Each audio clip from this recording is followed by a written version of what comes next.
Good morning, everyone. My name is York, and today the topic of my proposal is the effect of ability grouping on students' reading strategy use and reading comprehension in the EFL classroom.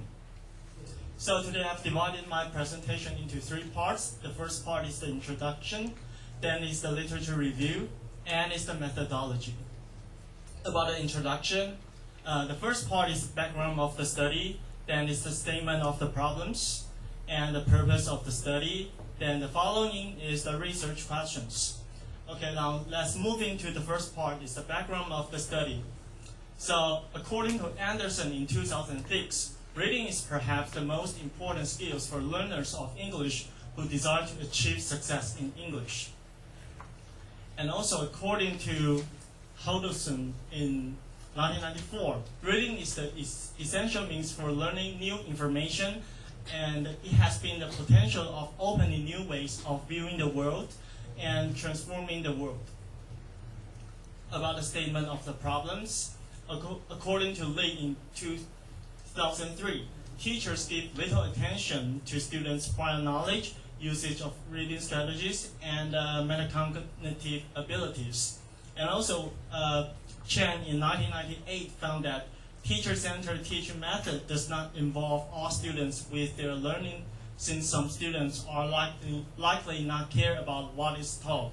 Therefore, due to these reasons, we can see that students' motivation towards English learning are all pretty low. And we also found that students are not really interested in the English learning. Therefore, some researchers started to apply the cooperative learning and try to find out whether these kinds of teaching method could improve students' reading comprehension and their motivations or not. So the purpose of the study is that to investigate the effect of ability grouping on students' reading achievement, and also to investigate whether ability grouping drew out significant differences on students' reading strategy use and learning motivation in an EFL cooperating classroom. About the research questions, the first one, are there any significant differences on the achievement outcome on reading comprehension between the two grouping conditions? And also, are there any differences on the reading strategy use between the two grouping conditions? The last one, what are students' learning motivation toward English learning in a cooperative learning group? Now, let's move in the second part, is the literature review. And I include cooperative learning, reading strategies, learning motivation, homogeneous ability grouping, and heterogeneous ability grouping.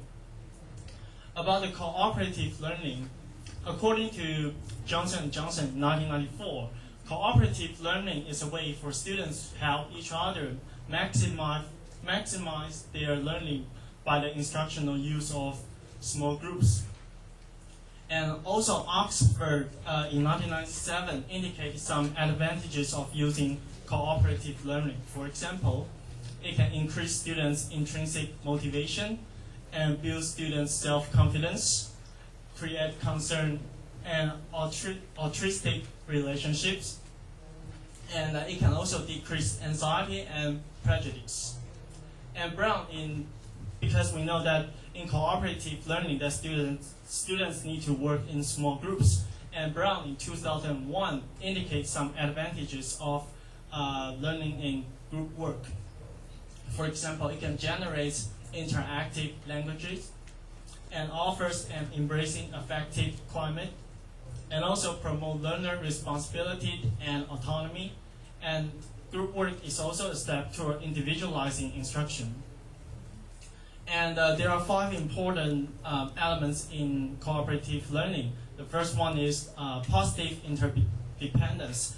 This means that all students in one group that needs to know that they are sink and swim together. So in the groups, they need to make some efforts. And for the individual accountability, this is used to prevent the free ride in the groups. And the third one is social and small group skills. and face-to-face interaction, and the final one is group processing. About the reading strategies, according to Peachard in 1990, reading strategies refer to the deliberate mental options or actions that readers take voluntarily and purposefully to develop an understanding of what they read. And Oxford in 1990 developed a system called SEAL, and and he divided the reading strategies into two parts. And first one is the direct strategies. And direct strategies refer to strategies that involve the mental processing and involve the target language directly, and include three subcategory. And the other one is the indirect strategies. And indirect strategies refers to strategies that support and manages your reading. And in the three categories in the direct strategies include memory, cognitive, and compensation.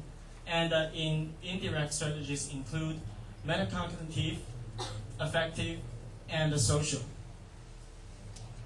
About the learning motivation, and Oxford in 1994 indicated that motivation determines the extent of individual learners' involvement in L2 learning.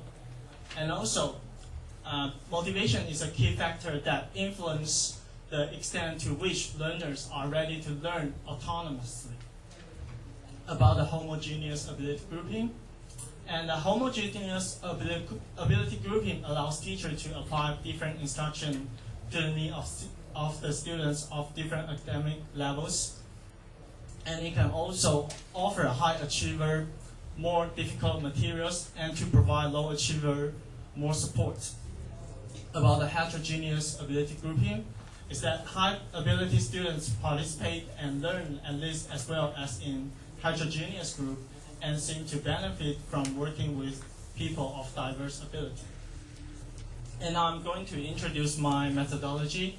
And in the first part, I'm going to introduce the participants, then is the procedure of the study, and is the experimental design, and then is the instruments that I applied, and the final part is the data analysis.